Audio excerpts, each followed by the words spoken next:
All aboard! Welcome to the Tarqaron podcast. All aboard. All right, all aboard the toxic gossip train. All right. Toxic gossip. Hey, we're topical. Oh, that was like 2 weeks ago, though. 3 weeks ago. You know, At this point. there's a lot of stuff that happened actually the last month. Oh my gosh, so much stuff happened this past month. It's kind of nuts, actually. There was stuff that happened like moments after, like basically like a couple days after we recorded last time, and it was like, geez, man, we could have talked about that. But it's a lot. Yeah. Well, first off, we should say that you were on the Otaku Brothers Gaming podcast. Yes, recently. The Otaku Brothers podcast with our friend Rusty. I co-hosted for an episode when Ryan was off climbing some mountains and being just a general outdoorsman, and doing stuff that I wish outside. I could do. I wish he was just outside. Yeah, that's all he was doing. He was touching grass, Wow. and so inspirational. So Rusty and I took a deep dive. We talked about the Nintendo Direct, which came out like the week after we recorded our podcast. We would have loved to have talked about it. We can briefly sum up a little bit here, but I went into some decent amount of detail with Rusty on the podcast about that. We also went on a deep dive talking about Final Fantasy 16. It was a no spoilers discussion, so our main goal was just to share our love of the game, go into little bits of details about that.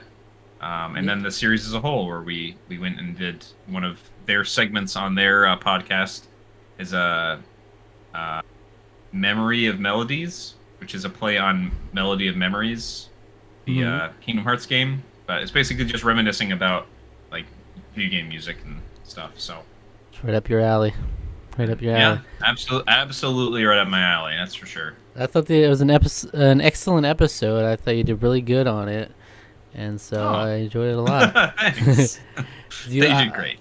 I was completely upfront with you two that you guys actually convinced me to get Final Fantasy 16. Yeah. And I don't keep up with the Final Fantasies that much. Like I've dabbled here and there, but it's not like I'm waiting the new release. I probably wouldn't have even thought about touching it. But then you were talking about it, and it was like, similar to Game of Thrones vibes and stuff like that. So I was like, all right, that's all I need to hear. I'll just I'll try it out. It wears that influence right on its sleeve, like right out in the open. It's just like it's there. Yeah. It's like boom. This is Some Final of Fantasies. Yeah, some of the names of places are like, oh, that's just actually a Game of Thrones location. Okay. And then, like they mentioned the Iron Islands. I'm like, okay, that's Game of Thrones. Cool. But I've been loving the game actually. I haven't put it down. I keep going back to it. Yeah. So I wouldn't be surprised if I put in more time than you at this point, because you might have, because work has been just killing me this year. Like really, it seriously has been. It's been rough trying to find, because like when I get back home, that's often the times when I'll like want to put some time into a game, but like sometimes I'm just too tired to like want to focus on something that's like heavy, like Final Fantasy 16, and sometimes I'll just like hang out and just doom scroll Twitter instead, which seems like that seems terrible, but like my Twitter's not as doomy as some others people's. So I have art. I basically just use Twitter to scroll for art, more or less. So yeah, I just haven't had the energy to put into it, which is I wish I had been putting more time into it, and also with the Gents Challenge looming. Yeah, you were more responsibly actually beating your Gents Challenge game. Where I'm giving very rascal energy right now. Yeah, you better come on, you can do it. It's tough because I could theoretically do it, but now I'm about to come into like the busiest week that I've had in a long time, like doing stuff the whole week. So it's like I kind of messed it up, and it was really I don't have an excuse. I just kept picking Final Fantasy 16 over it. Like I'm like, I could play Final Fantasy 16, which I'm already really liking, or I could play Assassin's Creed, which I played a little bit of, and like it's okay. Oh yeah, but it's fine. I enjoyed it. That's the only game in the whole series that I played, and I had that exact same reaction to you. I was like, this is fine, I guess. It's all right. It sucks. I was so determined to be a Jet. I just don't see it happening now. And but Final Fantasy 16, so it's kind of your fault, I guess, in a way. Good job. Yeah. But I've really been loving that game, and I really would like to talk about it and do a review at some point. It would be nice. Because we wanted to do Tears of the Kingdom, and then I know you fell off real quick on that, and then I haven't played it in weeks now too. Yeah. But I want to get back to that also. Yeah. Same sort of thing. I mean, it's just like it's tough to put time into. I am going to be better about being a little bit more diligent about Tears of the Kingdom time though, because I can pick up my Switch and just play it while relaxing somewhere else. So I don't have to sit down and play it on my TV. So you can have your Switch in one hand and do something else with the other hand. Yeah. At the same time. You multitask. It'd be amazing. I could cook or something while one Joy-Con. Yeah, one Joy-Con. But those are definitely the two, like, probably game of the year options for me at this point, you know. And so far, I mean, I meant to check how many hours I'm in, because I really have no idea how many hours, because it doesn't tell you unless you actually go into the PlayStation stuff. But I don't know. I have to imagine I'm around where I was at in Tears of the Kingdom hours. But I haven't played that one in a while. So I could see either one be my game of the year at this point. Yeah. But I've just really enjoyed Final Fantasy 16. So that'll be a fun one to talk about. It's super, like, definitely Game of Thrones vibes, but then it'll just, like, take a 180 and just, like, be super metal for like a... it's like the farthest thing from a Game of Thrones vibes. Yeah. Yeah, it'll be very... There are times where it'll just take, like, wow, this is, like, kind of anime, which is, like, kind of Final Fantasy, like, all of a sudden. There's stuff that'll happen like it's so funny because I was, like, when I started playing it, I'm like, this feels like a Western RPG more than, like, Final Fantasy to me. But then it'll get the moments where it's like, oh, this is super over-the-top anime moments. Yeah. And so it's, like, it got an interesting dynamic there. But I really like both sides of it, honestly. So can't complain. And it's taken the story is really interesting, and it's one of those games where I would never just play it like with listening to a podcast at the same time. It's you're in the story. So. Oh no, yeah, especially like the voice cast is maybe one of the best that they've ever assembled. It's so good as well. So yeah. But yeah, if you want to hear their first impressions on it, go check out the podcast, and also if you want to hear their detailed thoughts on the Nintendo Direct. We'll talk briefly about it, but obviously it's been years.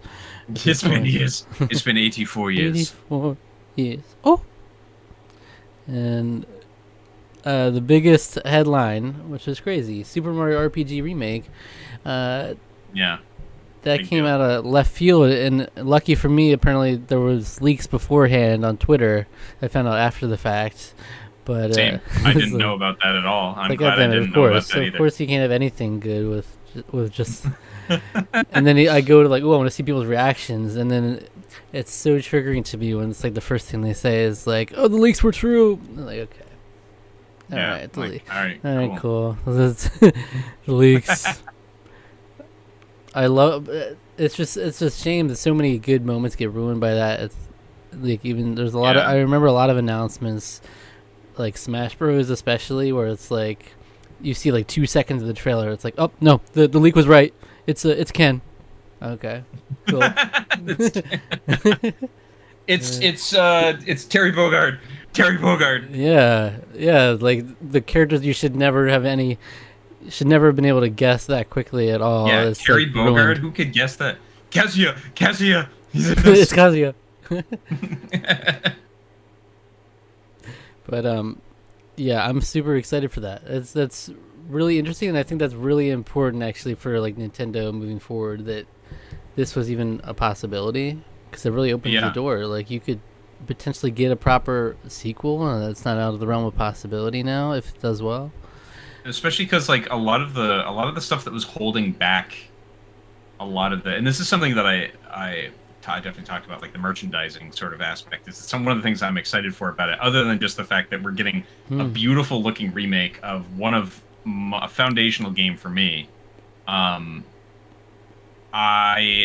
think it's I think the idea of a sequel, Square Enix actually working together with Nintendo, they're helping out with the remake, and I think that would be wonderful if we saw like a true sequel to this game in some form. Yeah. Seeing Gino and Mallow and more stuff would be wonderful. Yeah, when I was growing up, like this, I played this game super young. Same. And I never beat it though. And it was actually on my like list of Jen's challenge games potentially. Like I could have actually gotten it this year. Would have been ironic. But it's just wild. I think that's super important that we support that game because it'll tell them that we want more games like this. You know, just like if they came out with a Paper Mario: The Thousand Year Door like HD remake or whatever, I would be all over that because they need to know these are the kinds of games we want. We want the original characters and stuff like that. Like I would like to see that this inspire changes in like Paper Mario and stuff moving forward, but maybe that's asking too much. Well, it's because this is the thing that started it all to me. Like it really did. I mean, it split off in two ways: Paper Mario and Mario and Luigi. Different heads or different people for Nintendo that worked on this game, and Square Enix, I think, even split off and did different stuff with the with those two series. And yeah, I mean, I think the charm of the writing is like that's like the key component of like that I think carried over really very well in both franchises. I think those are the things like I remember saying that like Mario and Luigi is like one of the first games I can remember making me laugh out loud when I was playing it. And like I probably did when I was younger too, but it was like the first game where I was like the writing is actually funny enough to have made me like giggle or laugh. And I just think that like that kind of, and I think Paper Mario does that too. I think even the newer ones have a tendency to be written quite well, despite the fact that they're not leaning into the wealth of character like the ability to have a wealth of character options and variety that they do, but they just are constraining themselves for some reason. Yeah, but anyway, I'm excited for it. I know you are too. For real. And it's like it's just nice to see. It's almost a shame they couldn't have gotten it done earlier and had like Gino as a DLC character for Smash at the same time. Would have been an epic reveal. Yeah. But I'm more hopeful for the future seeing something like this. Yeah. So gotta support it.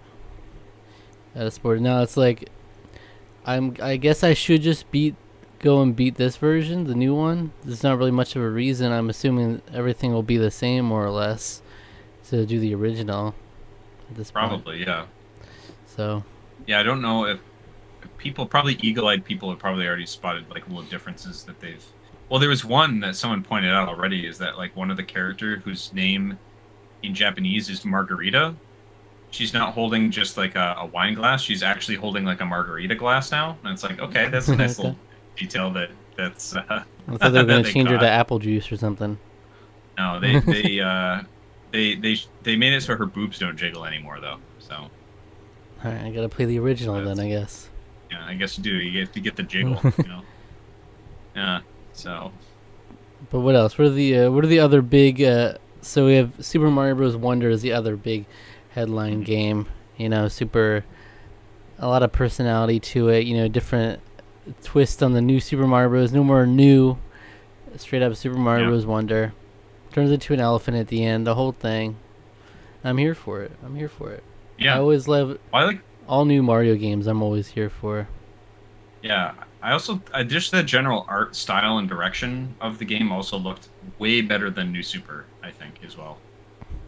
Yeah. Like that's sort of the one thing that I think that's the thing that's the biggest knock for me against the sort of New Super Mario style, is that it felt very like, it's weird to say, it felt like corporate. Like it feels very like very safe and almost lifeless to a certain degree.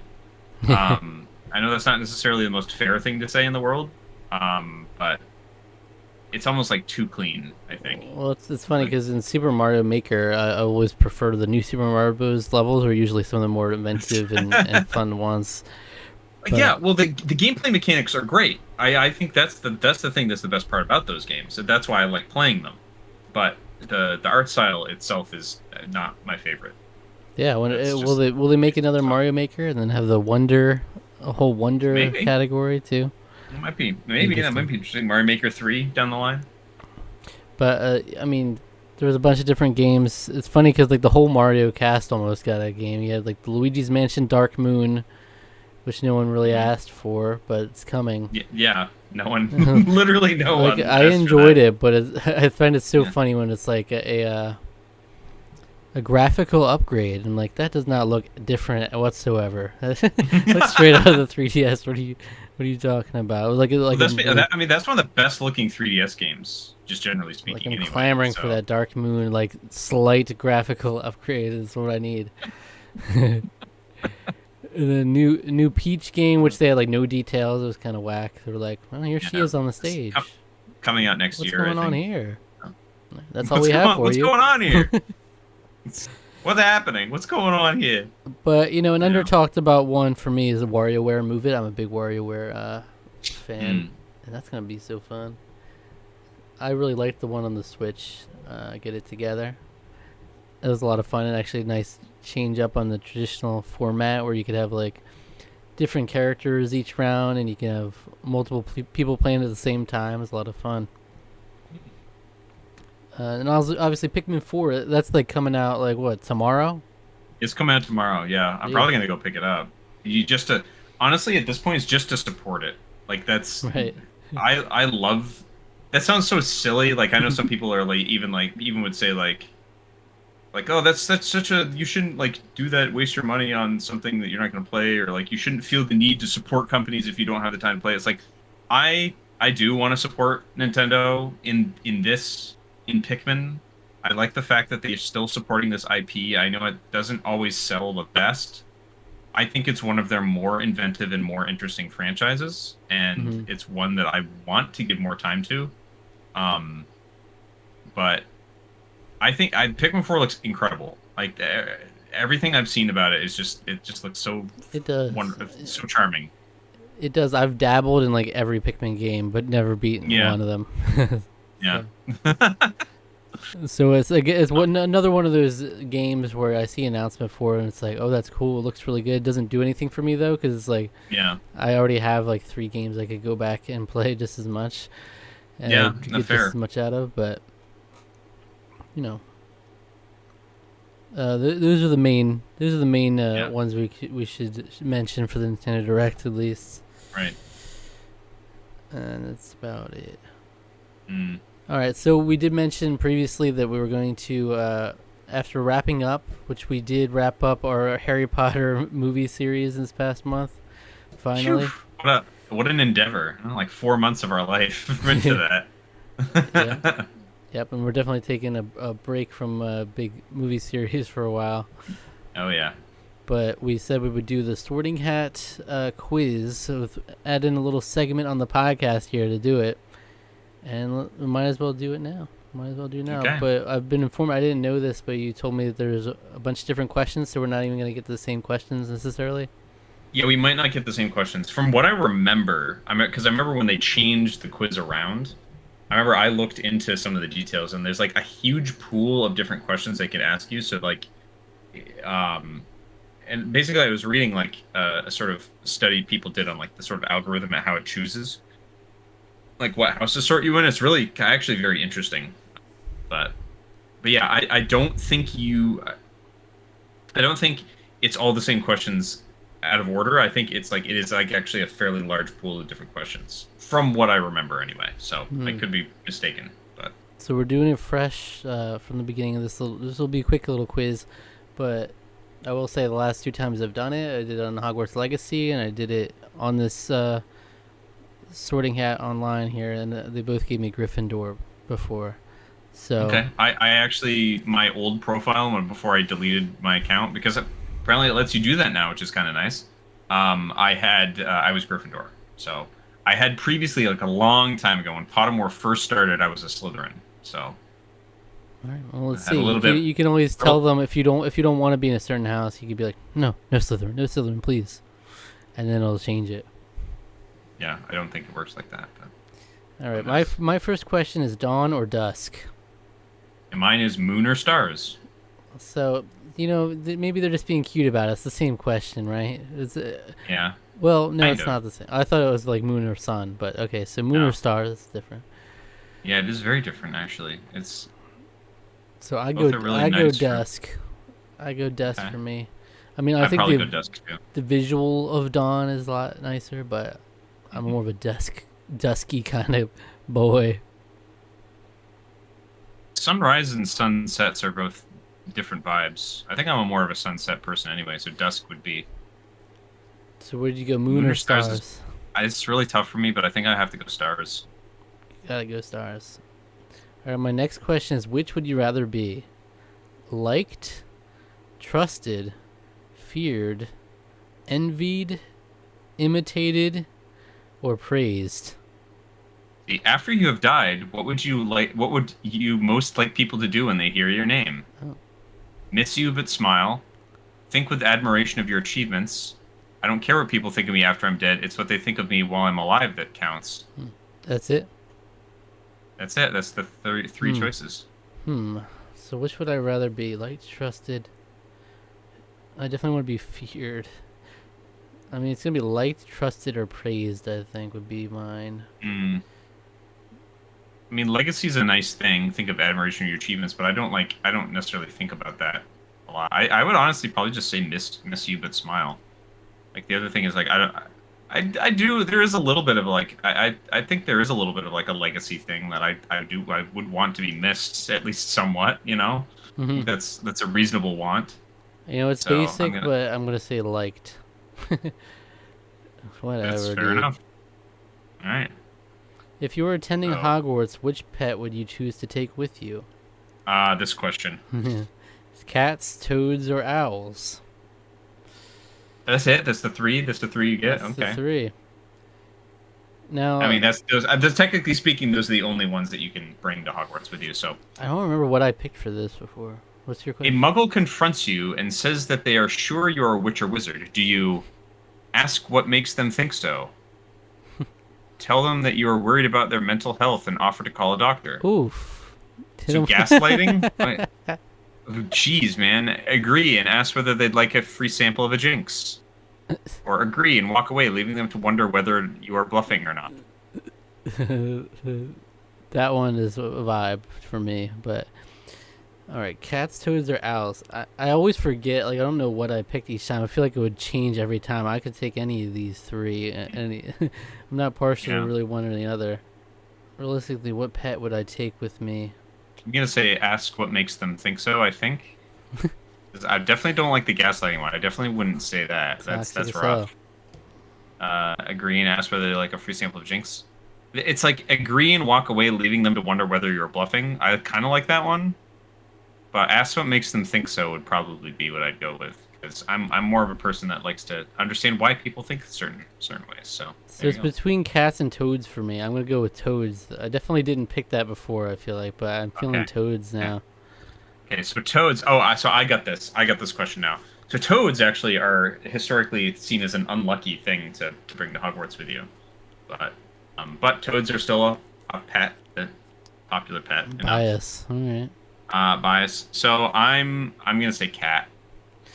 All right. If you're attending Hogwarts, which pet would you choose to take with you? Harlequin toad, dragon toad. We get another pet one, huh? Natterjack toad, common toad, or three-toed tree toad. Three-toed tree toad. Go. What the fuck? They picked that one. They picked that one just to they have a very stylistic look to them. So if I was attending Hogwarts, which pet? So I have a ginger cat, a white cat, a Siamese cat, a tabby cat, or a black cat.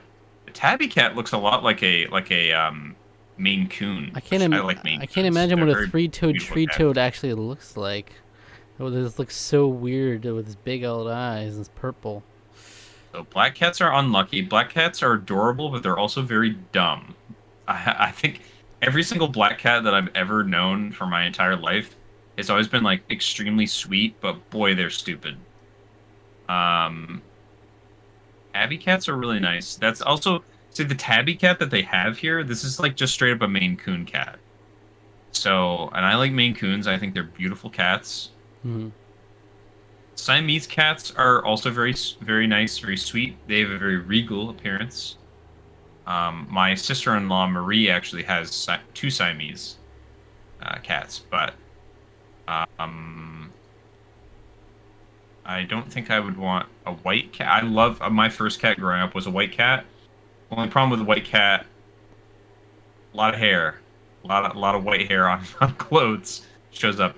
And a ginger cat is what my dad has now, and I love that cat. But I think I'm gonna go with a tabby because that's a Maine Coon, and I think that's the kind of cat that I'd want to bring.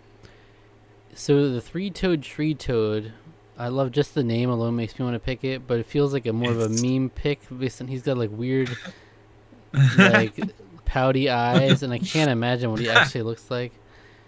And dragon toad looks cool. I would go dragon toad. Dragon toad reminds me that like bearded dragons are wonderful pets. So. After you have died, what would you most like people to do when they hear your name? There you go. Ask for more stories about your adventures. Miss you but smile. Think with admiration of your achievements. Or I don't care what people think of me after I'm dead. It's what they think of me while I'm alive that counts. It's all the same ones, right? Yes, it's the same ones. Yeah. Ask for more stories about your adventures. That's pretty badass.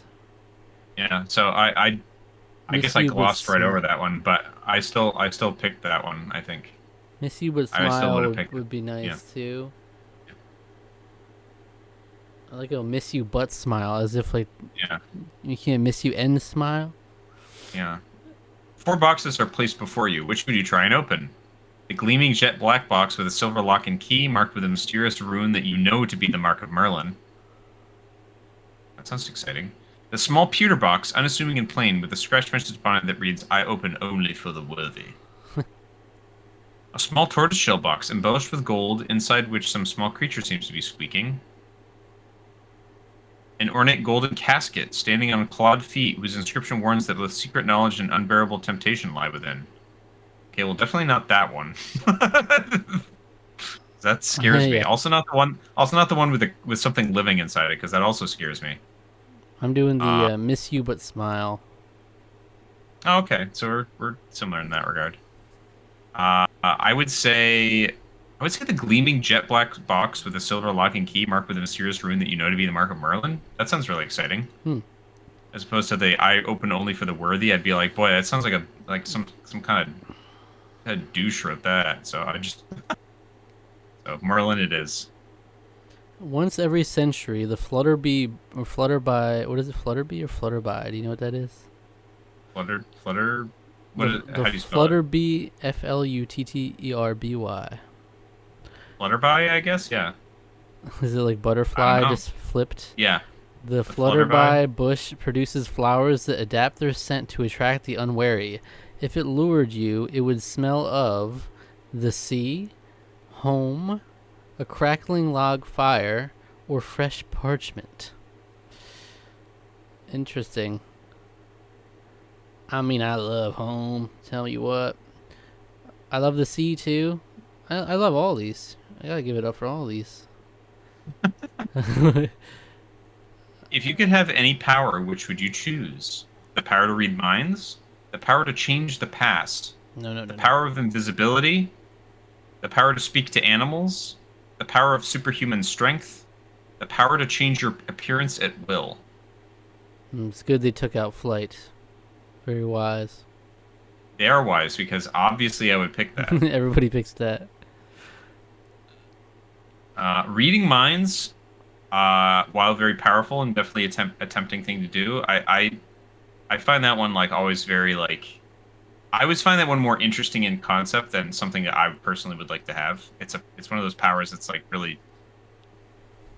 It's got a lot of downsides, because it's just like. The facade of people is sometimes what makes them so interesting. Yeah. Just knowing what they're thinking all the time is too much.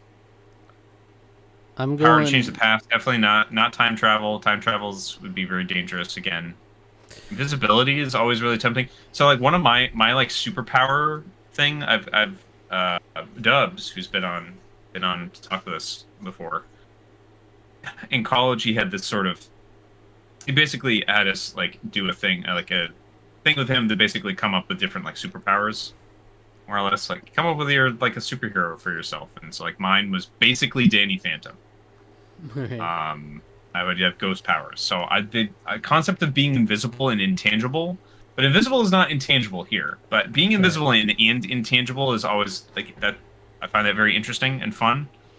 Invisible is still tempting. I think that's something that would be fun. You could sneak in places. So there's definitely a more like an amoral aspect to it that I would probably abuse a little bit.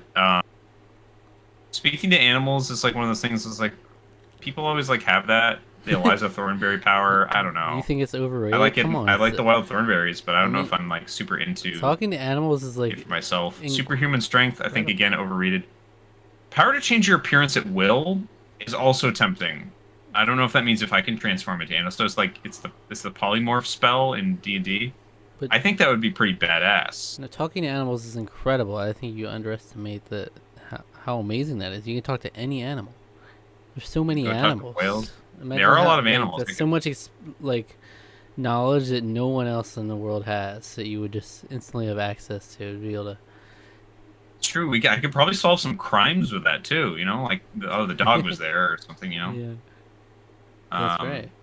Well, it's invisibility, or you make a really good case. Change your appearance at will. I don't think means that you can transform into animals, though. I think that just means that you can disguise yourself as different people. That's maybe a little less appealing to me.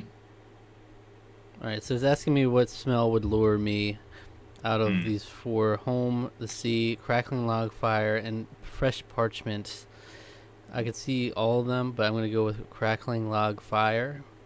That's a good choice. My answer would have been the sea, I believe. The sea. You love the ocean. It was on your tier list of favorite things. And it's true.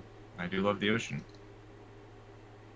The ocean is scary, but it's also very intriguing. So what'd you pick? I'm picking invisibility. All right. Sometimes you just want to blend in and just, not maybe... You could steal so much. You could, but like sometimes you'd also just want to go on a walk and not be seen by anyone, not be acknowledged. It'd be nice. Mm-hmm.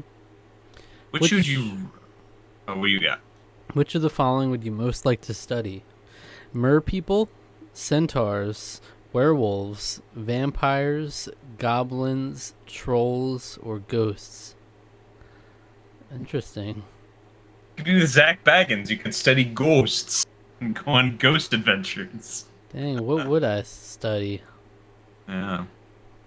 Which would I rather be? Liked, trusted, feared, envied, imitated, or praised? This is one of your first questions, I believe. Mm-hmm. I'm between ghosts and werewolves, actually. I think. And I'm saying trusted for that one. I'm going ghosts. You're going ghosts. That's right. Here we go. One of your housemates has cheated in a Hogwarts exam by using a self-spelling quill. Now he has come top of the class in charms, beating you into second place. Professor Flitwick is suspicious of what happened. He draws you to one side after his lesson and asks you whether or not your classmate used a forbidden quill. What do you do?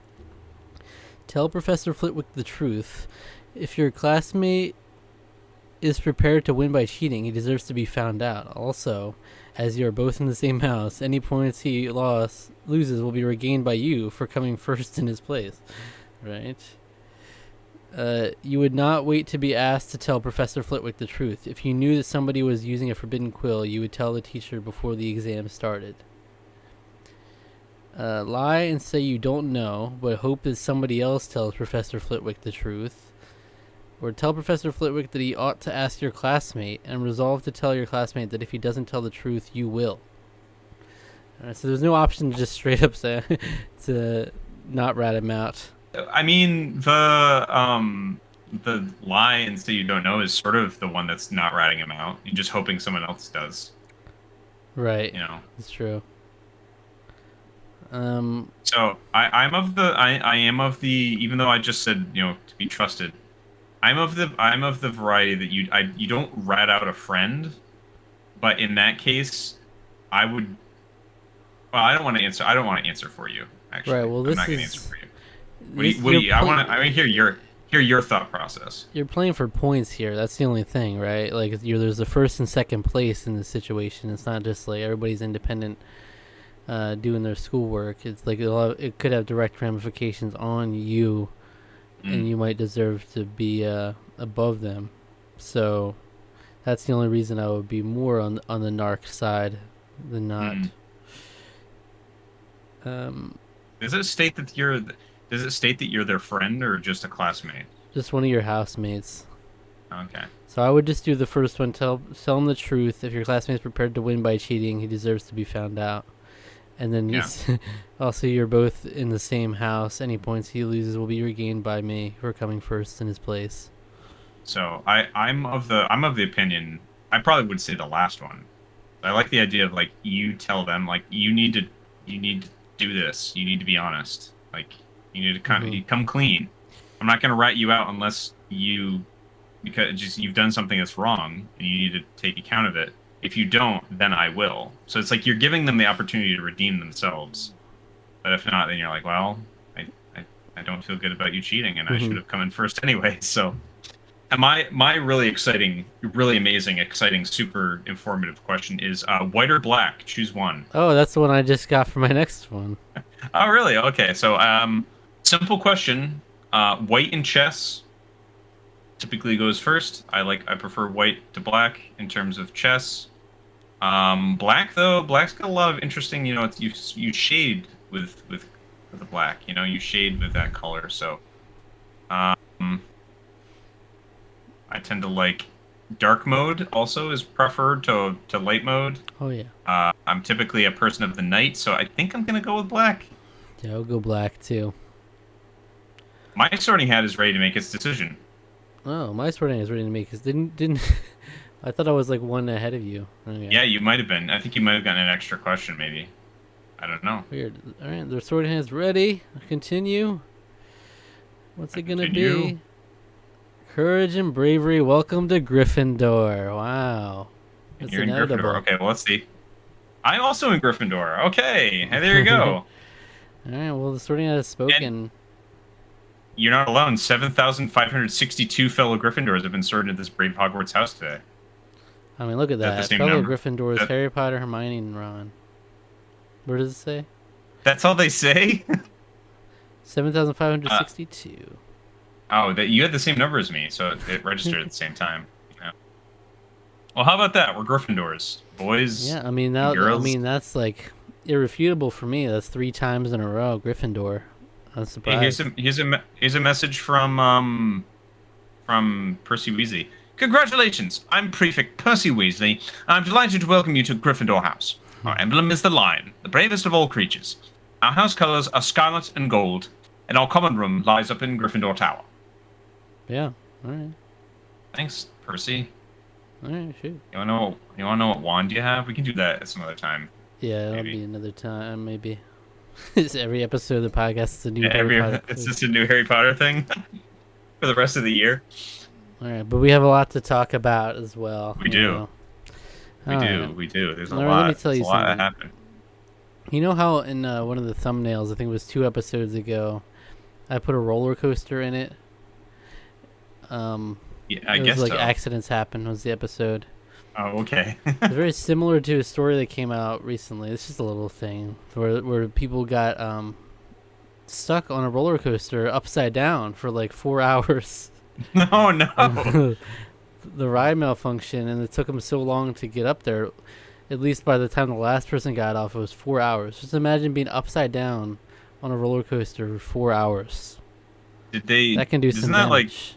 Yeah, I was gonna be like, doesn't that like all the blood rush to your head like that? Like, is it? I haven't heard of any any direct effects from it. Yeah, I haven't followed up on it since then. But I imagine that could definitely do some damage.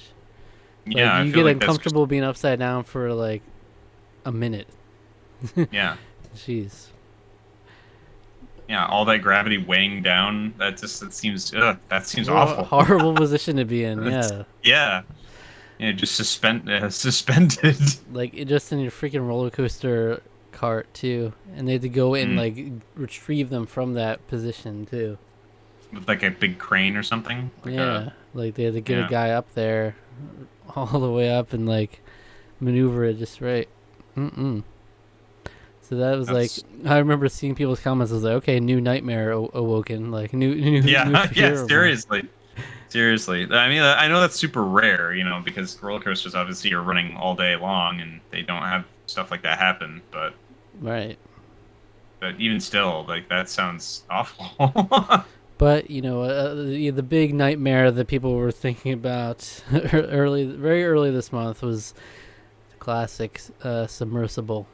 It's the classic. It's a classic at this point. It's awful. A horrible scenario. It's awful, and honestly, we got like the best outcome we could have hoped for at a certain point. Yeah. It wasn't that they were down there for freaking hours, like feeling doomed and dread. That's the awful part of it. Yeah. No, it's more the sub imploded basically, like to the point where they would have literally felt nothing. They were scattered to atom. They were basically atomized. Thank God. I mean, wasn't there a thing that perhaps they heard cracks and tried to come up though? Maybe that's certainly possible. Also, I heard that there could have been some fear. There might have been a little bit of fear, but like at least their death wasn't slow and agonizing, and it was very, very quick. Yeah. Just imagine. That was the horror story of it all. That's why the whole freaking nation was hooked on it, is because it's like this horror story of like knowing you have this amount of time left and just like being in a helpless position like that. It's so unprecedented. There was almost like a weird, from what I understood from what some people were saying about it, there was almost like a grim kind of almost glee in some of it though, like in the sense that it was like something we could all sort of comment on and like sort of like watch together. Like they had like a countdown on, apparently this is what I understand, they had like a countdown on news stations. Like how that's messed up. I saw Twitter. I saw the Twitter account that had the approximately how many hours of oxygen they had left. It's just like, man, that's not. It's just something about that. It's so grim. Well, it's like these. I mean, yes, I understand these people are exceedingly like way more wealth than literally any of us will ever see in our lifetime. Me and you. Maybe somebody watching this might be very wealthy, good on you. But there was sort of an element of, I think there was at least a little bit of an element of classism, I think, in terms of like some of the attitudes and that people had about the whole thing. They could be a little more lighthearted about it, knowing that it's like, okay, they were dumb, they paid to get on here, all that, so they were able to joke around with it more than if it was like people they put in this situation out of their control. Like the hundreds and hundreds of people that died in the actual Titanic, for instance, were like, they were of a certain class as well, but there was a bunch of people just working on the ship that died too. Yeah. So. But there was something so fascinating about it, because you never really have this kind of situation where it's like an ongoing crisis. Like potentially people are alive down there in this underwater, actively like in need of rescue, potentially actively running out of oxygen. It's not really something you hear. Like you'll just hear like the after the fact, like, oh, these people perished. You don't like, oh, these people are down there and they are running out of time. You just don't hear that story. So it was crazy. I was all over it. I was keeping up with it every day. So you were just talking about the like my love of the ocean. It is true, and that also goes back to what I was saying. The ocean is terrifying. It is a terrifying place. There's all kinds of stuff that we still don't know about, like things that live in the ocean. Like there's a reason that like the bottom of the sea is also known. Other than space, is sometimes also known as the final frontier, because there's still a lot of stuff that we don't understand or know about our oceans. So, it's like something. It's crazy, because I think this kind of unlocked for a lot of people the idea that like even with all our technology, the ocean is something like we have so little confidence in being able to do anything. Like the fact that if we had found them like a day in advance, it still would have been like so hard to even think about how to go about that rescue operation. It would be you have to get everything in place, which would take so much time just to get it there, and then just to get everything properly. Yeah. Like, it was supposedly like it would be easier to save someone in space than it would be to save someone in this position. Like, it's like so far down. It's crazy. Yeah, there's a it's the similar sort of like when you lose communication with the person. I think it's similar to space in a lot of ways. Even if you're in orbit, it's a very similar, like, you lose signal with that person, it's like good luck. Because it's like, yeah, I mean, there's just all kinds of crazy dangers about the ocean. Like, I was hearing someone talk about how there are people that were like down diving, they're doing some just in general, like, I don't remember exactly like what the purpose was, but they were diving, and then they realized that there was a I think they may have been like swimming with some sort of like whales or something, going along with checking on whales or things like that, and then they didn't realize that, like, until like it was really close, that there was a submarine of a sort that was like going by. If that submarine had pinged sonar, it would have instantly killed them.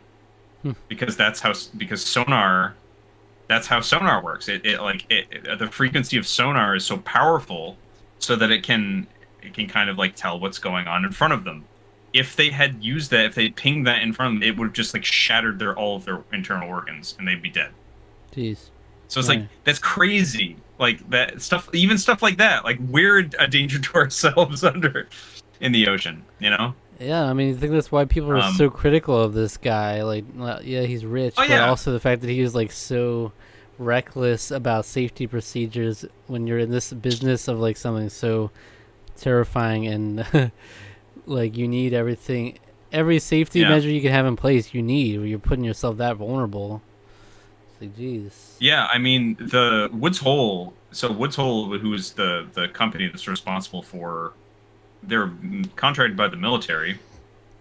They were the original out of where is it? Woods Hole, Connecticut, I believe, is where that is, or Massachusetts. I don't remember exactly where, but they were the group responsible for discovering the Titanic originally, anyway. And the reason they were able to like find it was because they were between missions, which have yet to be declassified by the United States government, of what exactly they were doing. But in between missions, they were able to go and search for the Titanic. Essentially, it's kind of like a good faith sort of like, yeah, you're allowed to do that. The equipment then for them to be able to like go down and do somewhat partially manned missions down into that far into the ocean. I mean, a lot of it was done, like, they went partway, like most of the way down, and then like a robot kind of was able to sort of like a piloted down to sort of go in much closer. But like all of the technology that went into that is like, it's like there's millions and millions of dollars into this stuff, and this guy's basically, and that's back in 1980s money to get them down there. And this guy's basically bragging about like making this stuff for like way less money than, using like carbon fiber for something that could withstand the pressures of, like a mile and a half down under the ocean. It's just like. And he did several successful trips, but he never did the work to keep it up to code. He didn't believe in the codes. Yeah, all the this business is too safe. It stifles innovation. Yeah, it's like, what? That's the thing that I didn't understand. It's like, too safe. What are you talking about? Oh, God. Too safe. And that's the guy. The ocean is so dangerous. That's why like an actual tragedy and like fatalities have never been more like heavily scrutinized in the public eye. I feel like these people have been criticized after their death because like, you went on with this guy, like this is the guy you went on board with, and you paid so much to get on board. Like, people are like, you couldn't pay me any amount of money to go on that thing. But so it's wild to think the fact that also you're going down there for a view of the Titanic through this little window. That's the way I can't get over. It's like, you're not touching the thing. You're not out there. You're getting a little window view in this crammed little submersible. You're paying how much was it? millions of dollars. I don't know, like a lot. They pay like hundreds Hundreds of thousands at least. Yeah, probably like that. Yeah, just to get a spot on there. I guess. And it's rough. James Cameron's been down quite a few times, but he always goes with like professionals and like that use safe equipment. That's like, something I don't think I would do even with the most like safe. I don't think I could bring myself to do it. Like that's just terrifying to me. Yeah. Yeah, I don't know if I would necessarily do that. I've always found a lot of the stuff around the Titanic just absolutely fascinating. Like even since I was a little kid. No interest really in the movie. I was always just interested in the actual. Well, the movie's goated though. Well, yeah, I guess I don't know.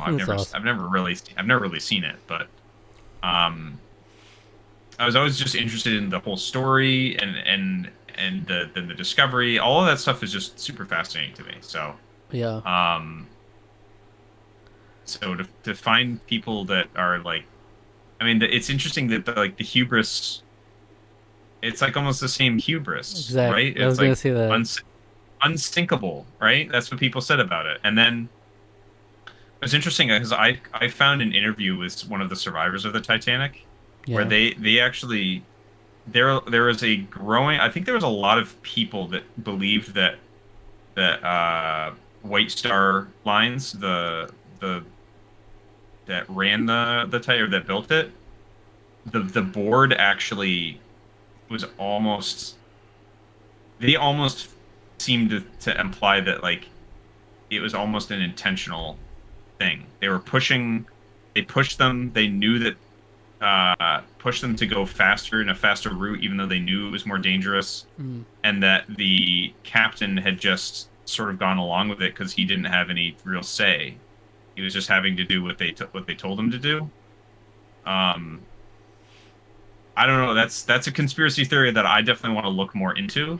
Right. Because that's really interesting to me that a company would risk killing like over 1,000 people. But yeah, I don't know. I mean, that's like the Twilight Zone accident I talked about before, where the director was like, go lower with this freaking helicopter and freaking explosions going everywhere. Like, yeah. Okay, cool. It's just like, all right, no, maybe not, please. But the saddest part about that story is the son, the 19-year-old that was on there. Yeah, that is really sad. Especially hearing the fact that he was like he didn't want to go on it, like, and he went on there because it was Father's Day for his dad. That sucks. That's super depressing, actually. Yeah.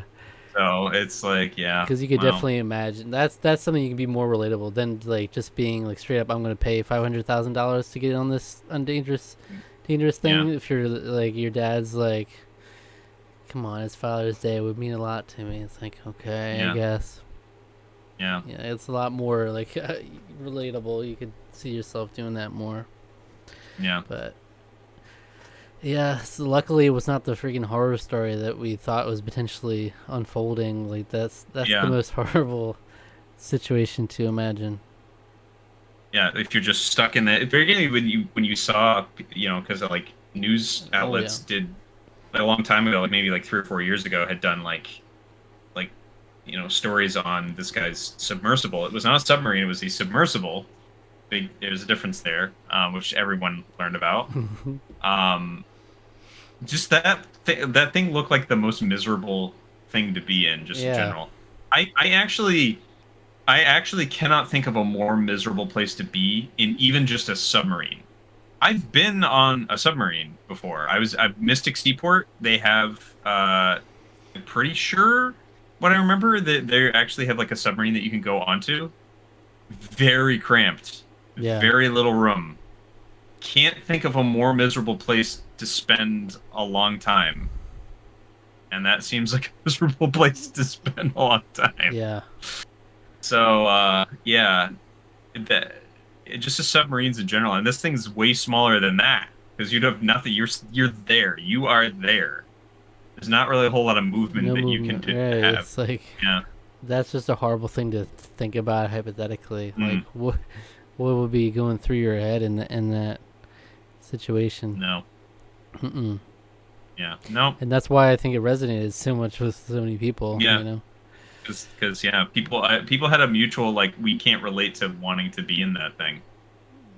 Like, yeah, you couldn't pay me to go on that thing. These people paid a lot of money to go on that thing. Yeah. Right. Yeah. Yeah. So, all right. Well, I just there was a certain point like once you got to like where there were like 24 hours left, it was like, okay, it's really not gonna end well. It's just hope that it was hope that it was instantaneous. Right. Once it was getting to that point, that was when I was like, I really hope for their sake that given how much time has passed, I just hope for their sake that the thing just has exploded, or like something happened where it malfunctioned and they died really fast, and they to the point where they wouldn't have even known that they died. Like you don't have the impending like I'm drowned, like my lungs are filling with water. There's like a leak. The whole thing just crushes, which is essentially what happened. Yeah. There's just so much pressure, it just mashed the thing, and so like the debris field was a debris field. It was the parts and pieces of the submarine and the parts and pieces of them. So yeah, just violent, awful way to go, but at least they didn't feel anything. I know. It's crazy, but it is. If that part was true about them like hearing cracks and trying to come up, that's also that would have been terrifying. Yes, that's so fear, not the most fun way to go out, but no. Yeah. And have you heard about the Carlee Russell story? Carlee Russell, no. This is another one that was sweeping the nation. It's a woman who pulled over. Oh yes, I did hear about this. Yes, I did hear about this, and then she like faked her child's kidnapping or something, like cover up. She said that she saw a toddler on the side of the road, and like she called 911 about it. That was it. Yes. And it was like an interstate. There's a video of her like going along the side with her hazard lights on, and then like she's gone for 48 hours. The world's freaking out about it. I was too. I was like, damn, that's scary. Like she pulled over to help this child, and that happened. Like, I was really hoping for the best, and I was like, there's no way this ends well. And then I hear she's found alive. And I'm like, oh my God, this is great. And immediately everybody's like, and there's something fishy about this. I don't know. And I'm like, come on, let's just appreciate it. She's alive. That's like a good outcome. You can't just appreciate a good outcome for a second. No, there's something fishy about that. When you turn up completely, like I'm good, guys. I'm fine. It's like. Well, she showed up panicked, but did you hear the details of? I didn't hear like all the exact details, but I know that she stole some money from her place of employment, and that they found a bunch of like search history on like how to get away with stealing money from a cash register and stuff like that on like search history stuff. And also the plot to the movie Taken, I think, was in the search history, which is. So that's the last I heard. I didn't hear any like the in between, like how they found out some of that extra stuff. Like I didn't hear like the progress of how that all happened exactly. Right. There's not too much else to it. But yes, there was like a lot of Googling stuff like that. What's the max age for an Amber Alert? Stuff like that. Yeah. How much do I have to pay anything for an Amber Alert or something like that? Yeah. And Wow. Yeah, she had this whole story that she told the police. Apparently, the police said that she said she was taken into an 18-wheeler or something, and then she escaped. They made her go through the woods. She got taken into an 18-wheeler. She escaped, ended up back into another car. Like she got taken by another car, and then she got out of there somehow and just ran until she just happened to end up at her house. Lucky thing. And then lucky thing. But there was also this whole thing where like they took photographs of me naked. There was a woman there. I was blindfolded. There was a woman. She was like stroking my hair. She was feeding me cheese crackers. It's a big story. And then the police were like, "Okay, we'll give you your space to relax, and we'll ask more later." And then they go to ask more later, and she's refusing to talk to them. It's not looking good. No, coincidentally looked up the plot of Taken. It's just one big misunderstanding. That's the thing that gets me. The thing that gets me is that it looks up the plot to Taken. It's like, is this really where we're going with this? That's horrible, because that does so much damage to future people in that position. Like, now anybody who's like in that situation, they're not going to believe it instantly. They're just like, oh, this is fake. Let's not even worry about it. It's so awful in so many different ways. I mean, you're wasting. Yeah, I mean, you wasted the probably like the lifetime of your. Because I think I saw an interview with like her parents or something, and they were like, they looked like they were like exhausted. Right. They looked like they hadn't slept in days. So they probably hadn't. And like you're wasting everyone's time basically and energy of worry. You know, it's like I can't imagine what the parents think. I want to know what the parents think about it. Is like they literally were crushed, and they got all the support from their local community, and then that blew up, and the whole world was like pushing this story, like and then to figure out, imagine just the reputation now that this like now your daughter or whatever is the girl who faked kidnapping and with some cheese crackers. Jesus. she bought like Cheez-Its from Target, and then it's like, and there was like record of that, and then the Cheez-Its were nowhere to be found in the car, so she had taken the Cheez-Its with her, and then part of her story is that this random woman was feeding her cheese crackers. Okay. Like was she was thinking that like, oh, I ate some of the Cheez-Its. Maybe if they study like what was in the contents of my stomach or something, they'll find that I had Cheez-Its. So I got to make sure that they were feeding me Cheez-Its. I was like, oh my god! I remember the boyfriend or like something like a boyfriend to her had posted on Instagram. I saw the post of him being like, "Thank God for bringing her back to me, or bringing her back safe and everything," and like, she was basically heavily implying she was kidnapped and everything. This was like fresh out of the time that she got back. So it seems like she was like telling her whole family this, trying to keep up this story for a little bit. But then that post got deleted. Like he deleted that post once all this stuff came out. So I just can't imagine the response of the family. That's rough. Boy, we were all so worried about you. It's so awful. I just can't even imagine. She was out eating Cheez-Its somewhere. I mean, I don't understand like what sort of desperation goes through your mind to have to like do something like that. Like I guess desperation in terms of like you're stealing from your place of work. I guess I understand, but it's like then you have to make up the most elaborate lie you could possibly think of in order to avoid suspicion. I mean, with it, it's just. She did pretty well for what she was trying to do, I guess. She had this whole. She was like on the phone with like her sister-in-law, and faked that she was talking to this toddler, like, "How are you?" or like, "Are you okay?"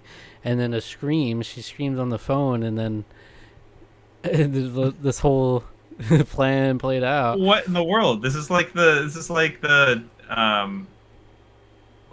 what was it? Manti Te'o? Remember? You hear about that whole thing? Manti Te'o was like he was like the Notre Dame quarterback that had like a girlfriend that was that didn't exist. Okay. It was the girlfriend. It's like some person was catfishing and pretending to be a girl that didn't ever exist. And it turned out it was like a guy pretending to be a woman, and they're trans now. I think that was like something that they might have been going through, but like the horrible damage that they did to like his reputation, because then it like came out, people finding out, they're like, oh, that this girlfriend doesn't exist. There's no such person. And after all this like media coverage and everything, and it's just like, yeah. It's just like one lie that starts a certain way, but then all of a sudden has to blow up into a huge thing. So, yeah. But I remember like they had the video of the interstate footage. Like it's very dark and hard to see anything. It's like zoomed in on her car, And I remember my mom was like watching all these TikToks of it. There's like people like brightening it, and we're like, oh, right here you could see a figure come around here, and this is where she gets taken into the woods. Like, just literally making stuff up that you really can't tell. They might have believed TikTok, it at the time, but now knowing it was just nothing, I was like, okay. But there was apparently a witness at the time who said they saw someone like standing or at the window of her car or something. And I guess that wasn't anything either. But yeah, just a lot of big like headline stories recently. Not to mention the Colleen Ballinger of the internet story. the toxic gossip train. Yeah. Boy. Yeah, there's a whole huge thing about that. There's so much in that, you know. Yeah, I mean, you talk about that for ages. All I have to say about that is like I can't think of anything that's more tasteless than minimizing the accusations against herself than by making a song about it. It's actually evil. It's actually evil to do something like that. It's so funny that she did that, and that literally like drew so much attention to it, more than anything ever could. Yeah. Like, if she just said nothing and just acted like they didn't exist, she would have been way better off. Yeah. But now everybody's like, oh, what the heck is this ukulele apology video? And you don't even know the situation, and then you go dig into it. It's like, oh, she did this, she did that. All right. The new worst apology. The new worst apology video, because I think the previous consensus was either still Logan Paul, because like I displayed a lack of judgment. Is just like that. It's in the lexicon of all bad YouTuber apologies. But the other bad one was like the dance routine, the dance for like, I didn't sexually assault him, I'm gonna dance about it. And like it's like what? Okay. But the Colleen one is really uncomfortable. Like, it's awful. I couldn't watch the whole thing. I had to live vicariously through reactions or like through other YouTubers commenting on it. I just can't sit there, and it's so uncomfortable. Like staring into your soul.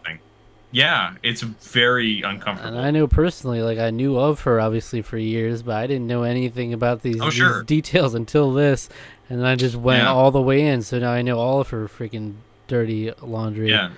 Because of literally sending them to her dirty laundry to minors. They were it was unused laundry. Okay. Still weird.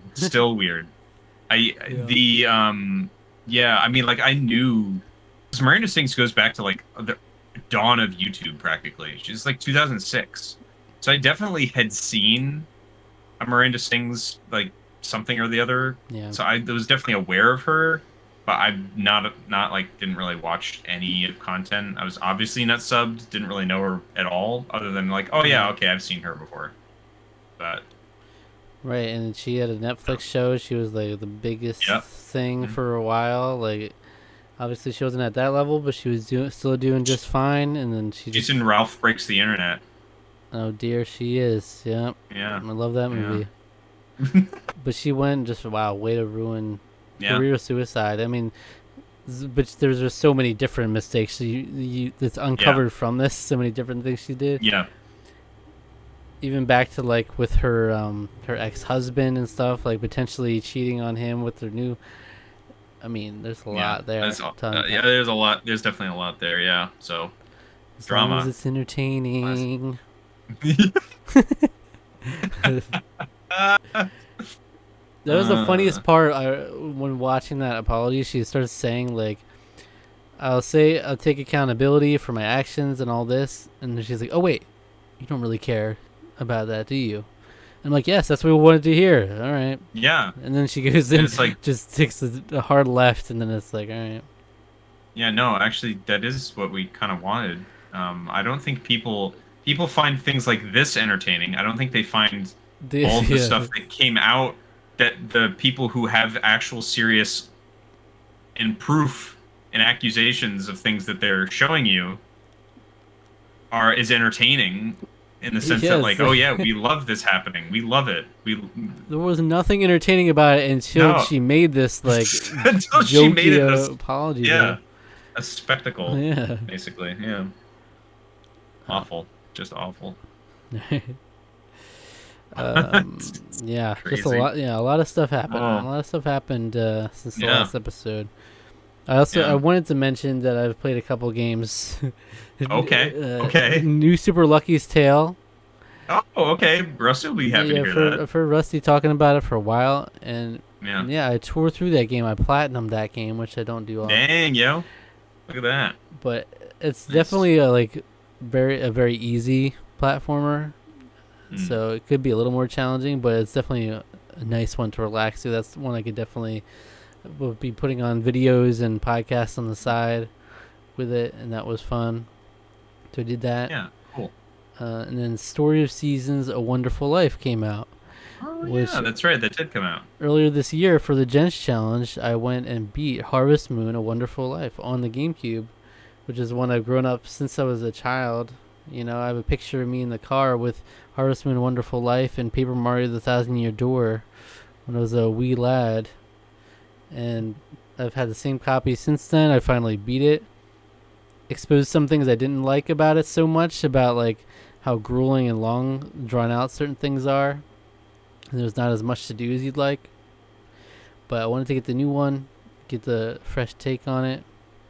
And they do make some nice quality of life improvements. I haven't played enough of it to see like is it just as long and drawn out to actually get to the finish. But there's some actual like they added a request board, which is a nice little touch. Like you actually can do little requests for people around the town. And and they did change a lot of the characters' names and different designs of them. I don't know I know some of them there's reasons for them, but I don't know why for others. I don't know if it's to set it apart from the original. I don't know if they did this with Friends of Mineral Town or not, changing names, but maybe I don't. It's interesting. I mean, you got all the love interests though. Because previously there was A Wonderful Life, which is you play as the male character, and then Another Wonderful Life as the girl character. But you have both all the boy and the girl options for love interests, plus the one option that was in the special edition as well. So you got more options there.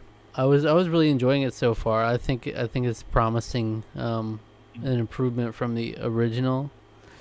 I would say definitely if you were gonna play the original, play this one instead, because there seems to be some sort of like main story thread that wasn't in the original. That's like you have to collect these certain things by doing essentially different achievement style things that weren't in the original. So maybe that's more of a way to like keep yourself occupied and have more stuff to do along with the requests. That was a game I remember being really interested in. It's funny because the game, I remember being interested in that and Friends of Mineral Town. It's interesting that they sort of remade both of them, because I think those came out around the same time. One was just the handheld version, and the other was the console version. So it's interesting that they remade both of them. Yeah. Sort of recently. But I definitely would be interested in checking out It's a Wonderful Life. So. It's a Wonderful Life.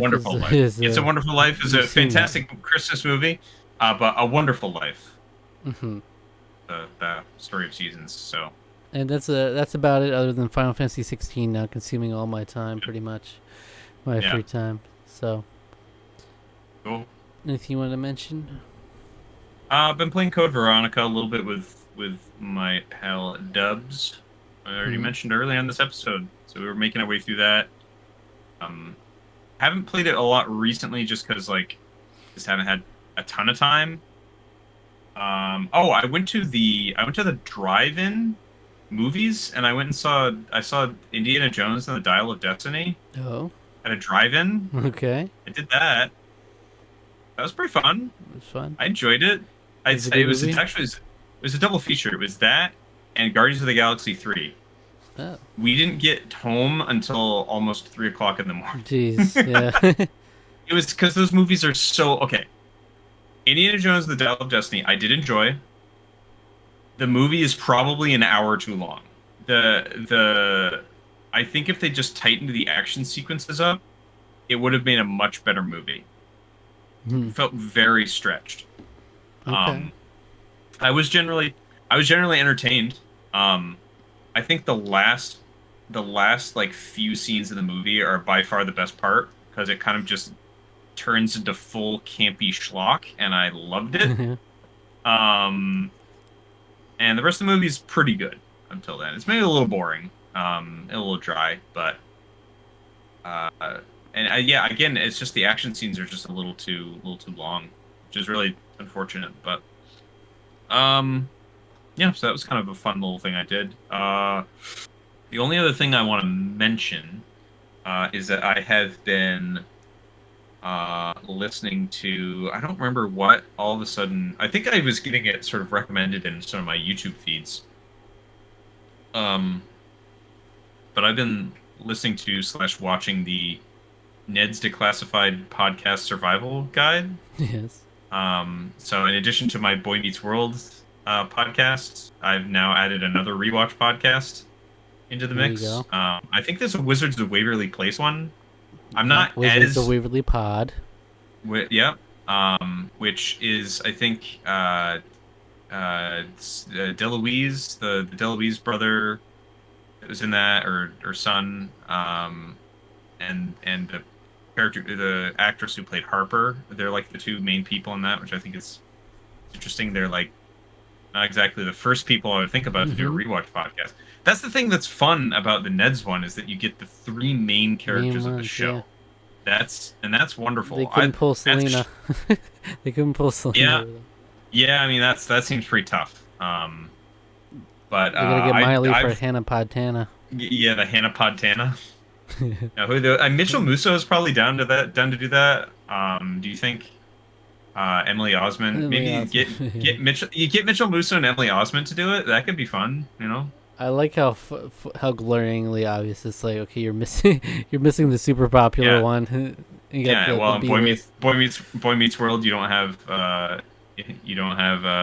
Ben Savage either. Okay, so well, that's on him. He's not Miley level. No, he's not. He's not really. Yeah, it's true.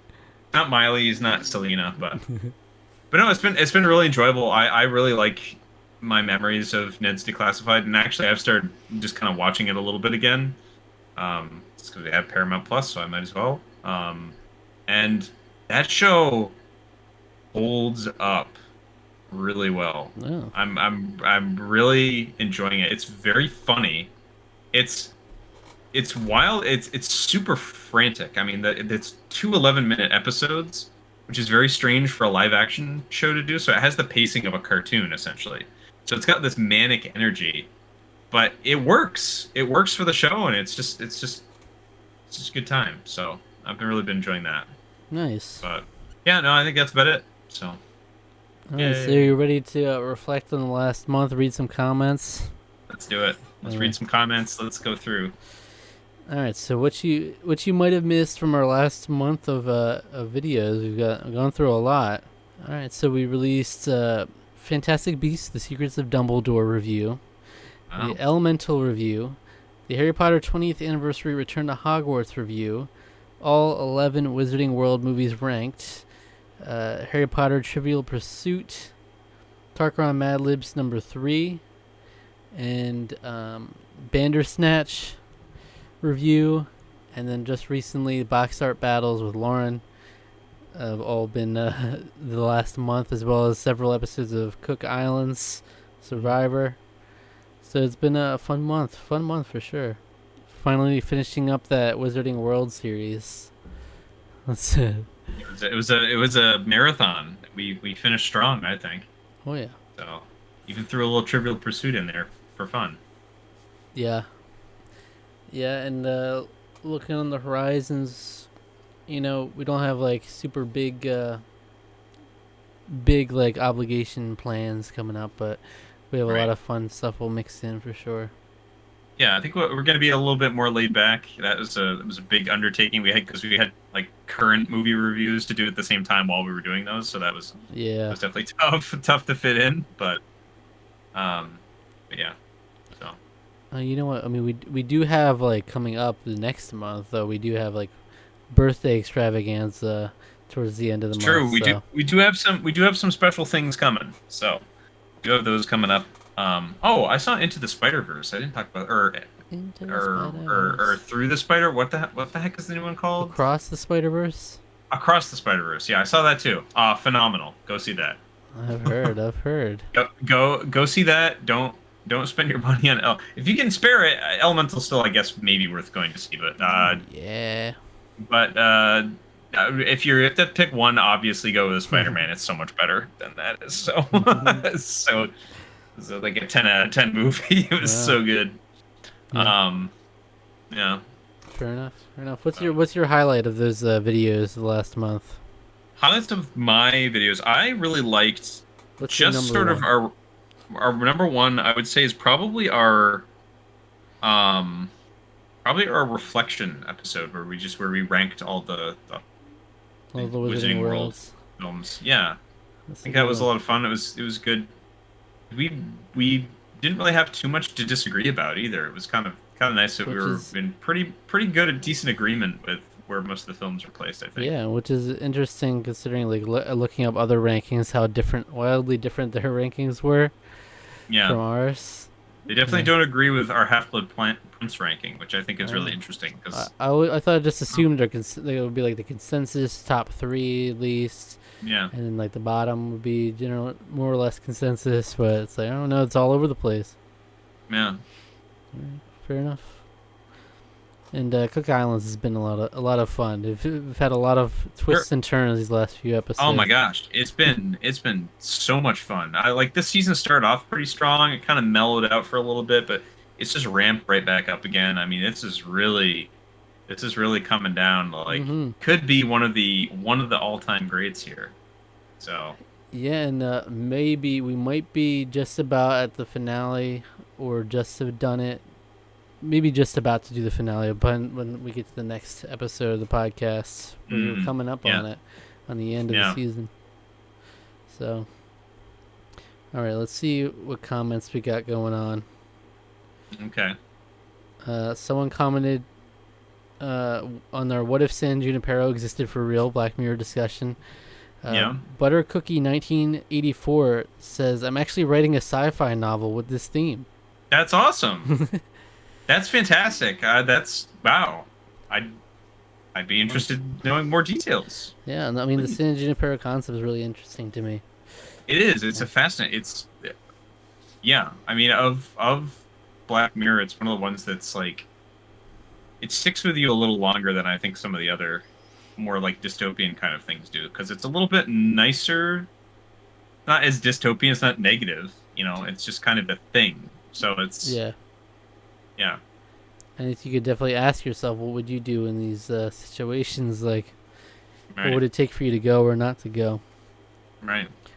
All right. So on episode 5 of Cook Islands, Mashed Potato Gate, there's a comment from name. Chase Ferrier who says, "I forgot how weird this vote-off was. Ultimately, we didn't lose a great character, but the justification for Stephanie's vote-off is weird. It's almost like the edit left out an important detail." Yeah. I mean, it could have just been that weird, especially when you know that a lot of them were not like super fans of the show. It's just like doesn't take much with these guys. Yeah, they're just like, I can't believe she's talking about home. And then like next episode they're like, man, I wish we had some food right now from home. Yeah. Someone said on the episode 6 of Cook Islands playing Voodoo, they said Brian Thomas says Cowboy was a legend for this episode alone. They're playing Voodoo. Hey, I think it was a great idea. Only they maybe had gone through with it. And in the most cowboy way possible. It's elaborate a story of a dream. Yeah. Yeah, he was great. I mean, he's one of the. He's still like. We have a lot of interesting people and characters in this sort of season, but I think he's still one of the ones that's like just extremely memorable. Even now where we are now. So. Yeah. Definitely a front runner for that pre-jury gem award for. I can't like him or Billy, really, right? Him or Billy. Or JP's member. Freaking JP. Can't wait to see him at the reunion. I hope he's happier. Hope he worked through whatever was going through on the island. Wonderful talk it out. Yeah. On the mutiny episode, we got quite a few comments actually. Random Rex says, and this is when the season goes from good to great. Yeah. Okay, so I mean, it is kind of ramping up after that. I would say there's been twists after twists. Yeah, at this point we've recorded 3 episodes since then. I'm not sure how many have been posted at this point, but yeah. So we're like 1 episode after, 1 episode after the merge at this point. So we're getting in it. Yeah. Chase Ferrier said, this episode really turned the trajectory of the season for the better. The Railroad Tribe is actually interesting with Jonathan added to the mix. They still vote people out for the dumbest reasons, though. And yes, it was Thailand that they offered the mutiny. It was the first time they did the auction in the pre-merge, and they offered it then. Right. Interesting.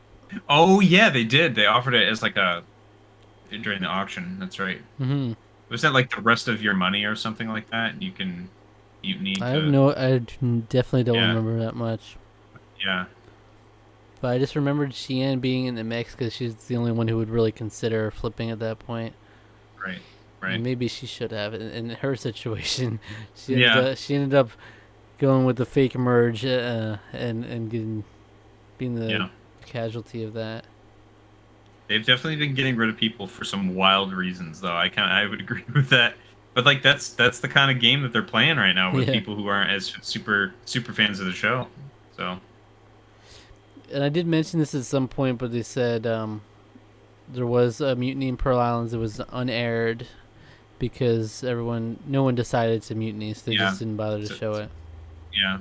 No, I had heard a story of, I think Johnny Fairplay had brought up the idea of everybody mutiny and force a merge early, which is something we about. That's right. Yeah. And this Mino Kills said some other people already said this, but Pearl Islands had a mutiny that was not aired. Someone had the idea of having everyone from one tribe mutiny in order to force an early merge, but Andrew Savage said that anyone who mutinied would be voted off immediately, so nobody did it. If that's 100% why, that's funny. Andrew Savage is like a buzzkill. It's just like, no, we can't do it. We can't have fun. No, they're the tribe of misery. Yeah, it would be interesting to think back. Like, when was it proposed? Like, what were the numbers even or not? Because then, I mean, if the numbers were uneven, you definitely have. Some people would not want to go to an early merge. Yeah, it's true. Chase Ferrier on the most recent episode I just posted today, at the time of recording this, episode 10, Message in a Bottle. There's a Chase Ferrier. I mean, getting in there already. This is you could assume this, but there's a fan theory that there were 2 different bottles, like we were talking about. Yeah, that's kind of what I was thinking. Many believe that had I2 lost the challenge, the bottle would have said that they were merging instead. Yeah, that's possibility. But Jeff seemed to say that it was always going to be like, there could have been 2 people from the tribe coming in here.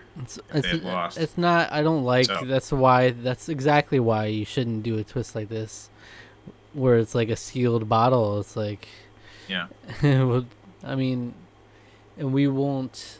Well, when did they give it to him? They gave it to him at the challenge, right? Yeah. Whoever it's whoever loses gets the bottle or whatever. So right? if the bottle was visible the whole time, though, that would be the most important part. Unless they had it like underneath, like behind a crate or something. There's like 2 bottles, and then he just puts up the one that loses. Here you go. So it would have to be some, like, it feels less likely that it was rigged in that way because it was there at the challenge. It wasn't like, or we'll give it to you at Tribal Council, you know. But what if they had opened it? Right. Like, what would have happened? Like, I wonder what the consequence would have been, right? Yeah.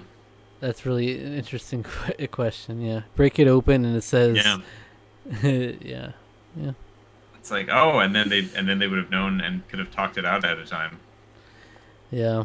Instead, they just voted Jenny out.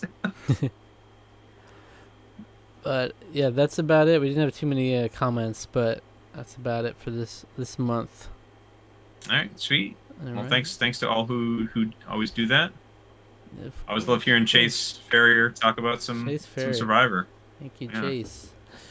Yeah, we got a couple of regular Survivor commenters. There was another comment on episode 10, but he said he would probably bring it up for the questions segment for our review. So okay, I might just save it for then.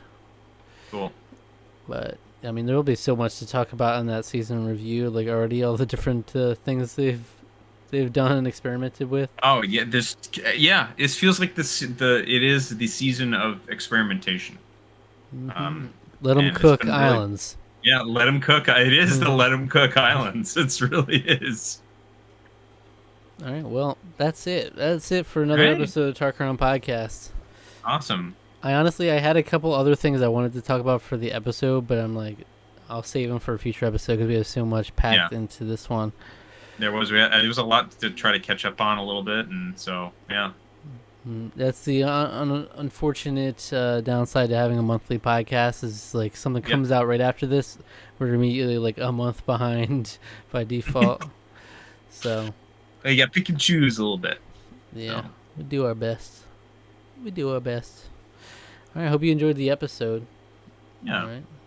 And if you did, subscribe to our channel, subscribe to our podcast feed, like the video, leave a comment, and if you do, be sure to read it on the next episode of the podcast. All right, hit that notification bell, click the link in the description for our social media as well. Okay. I'm like, oh, you cut away from you. You were frozen for a second. Did it? Oh. There you go.